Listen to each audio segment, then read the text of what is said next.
You know, about 5 years ago, I discovered that I was having some hearing loss in my right ear. So I went and got it checked, got a hearing aid. And after a few years, I kind of fell out of the habit of wearing it. Well, then I've just kind of gotten worse. So came to the folks at Beltone here in Gulfport to get it retested. Of course, they've got 2 locations, Gulfport and Biloxi. Kathy Cole, how are you? It's good to see you. It's good to see you too, Jim. You're a hearing aid specialist, and y'all took part in our senior fair. Invited me to come and get because after I told you my story, you said, let's check it again. And you found some big discrepancies, didn't you? I did. I was very surprised to see people normally your age do not have a unilateral hearing loss. Mm-hmm. You, on the other hand, have had noise exposure in only your right ear throughout your career. Right. So it has caused you to have a hearing loss that's moderate to severe in that right ear. Your left ear worked out normal. Fine, yeah. It was good hearing, but you need some help in your right ear. Luckily, we did the discrimination testing. Mm-hmm. As long as I could get it loud enough on that side, then you were still able to understand anything that I was saying, but I just had to give you the more power. Right. You have a high frequency loss where it dips off in the higher pitch, which is where women's voices take place, kids' voices take place in the higher frequencies. So that's why the wife's always saying, did you hear what I said? Exactly. Especially when it's your right ear, so when you're driving and she's in the back, yes. you can't understand a word she's saying. But well, I hear her, but it's like, it's not, I can't hear it good. Right. It's like broken words or something. It's because of the fact that your hearing is closer to normal in the low frequencies. That's where our power of sound is in the low frequencies. Our vowels, the I, E, U.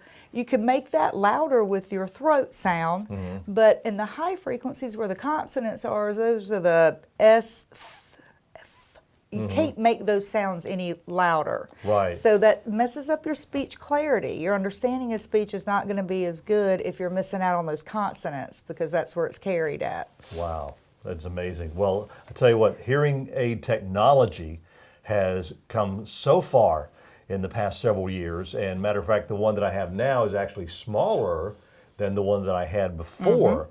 And I will actually have people say, "Oh, you're wearing a hearing aid." It's like, well, yes, I am. Well, I didn't notice it. Right. But I love it. But gonna talk, and thank you so much for You're very welcome. and everything. So we're going to talk to Mr. Hancock. He's the owner, and find out more about the great technology that Beltone has to offer. Mr. Hancock, how are you? It's good to see you. My pleasure. Now, as we were talking to Kathy, and she talked about my experience, which was great. I love my new hearing aid. It's a lot more comfortable than the old one was. It's smaller, and one of the things is I've told her that that I like is the Bluetooth capability that it has. And as far as talking on the phone and everything, technology has come so far than what it was 10, 20 years ago. Oh, technology has advanced leaps and bounds in 20 years. I remember 20 years ago we were dealing with analog products. They were just talking about digitally programmable hearing aids, which in effect is an analog product that makes everything louder, that we can control with a computer and adjust a little easier. From there we moved into digital products, fully digitalized, so that we had total control over them, that we could change frequencies. And through the years, these technologies have advanced to where now, as you mentioned, we incorporate Bluetooth. Your hearing aids are actually capable of being adjusted from here while you're traveling in Europe, if you so desire. Really? Absolutely. So if I'm overseas and all of a sudden I hear strange voices and there's like, they're messing with me back home.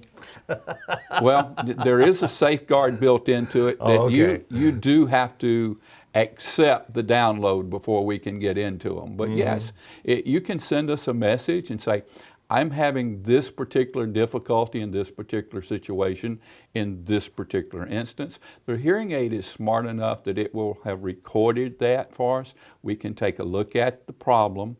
We can make an adjustment if we feel like it would help you, forward that adjustment back to you, and you can choose to accept it. I'm blown away. That's amazing. That's amazing. I knew there were some things that you can do, as Kathy was showing me whenever she programmed mine, that as far as the little microphones in the hearing aid, to where you've got some that go forward, some that go back. But if you're in a situation where, like, you're having dinner, out with someone, and the noise around you is kind of overwhelming to where it's hard for me to listen, you could just, with a push of a little button there, the microphones are all directed forward. Correct. And you can do that on your phone as well as touching the button up on your hearing aid. You can do that on your phone. You can choose whether you want it to be omnidirectional, which would be all the way around you and pick up things, or a very narrow beam, which would be pretty much straight in front of you, or someplace in between. Now, I know as far as we were talking, of course, I'm in my 60s now, and my you're still a young man. I'm still. Thank you, I appreciate that. But there are times when young children may have hearing problems that they need to go get checked too, that be fitted for a hearing aid. That is correct.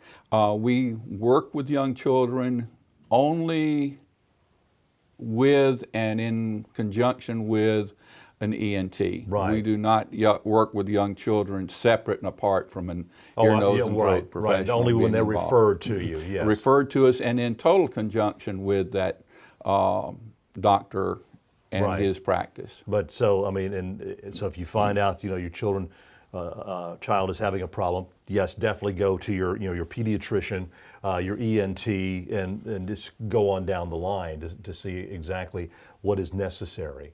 Absolutely. Don't let it sit there and linger. The earlier that we have intervention in hearing loss, the better the results we get. It's just like any other medical condition.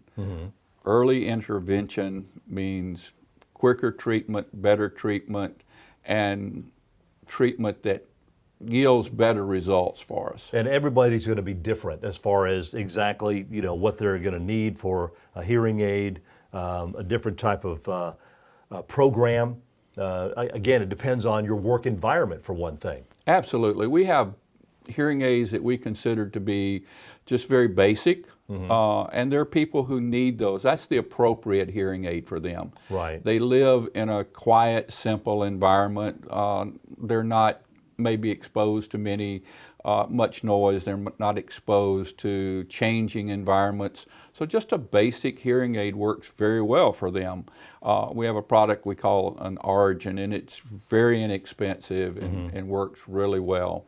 All right. Well, we're about out of time. Thank you so much. We do want to mention that there are 2 locations of Beltone here. They're on Courthouse Road in Gulfport, also Lemoyne Boulevard in Biloxi. They're at the Biloxi location on Tuesdays and Thursdays, and here on Courthouse Road in Gulfport, Monday, Wednesday, and Fridays.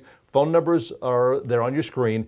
If you're having some hearing problems, give them a call. Let Beltone help you out.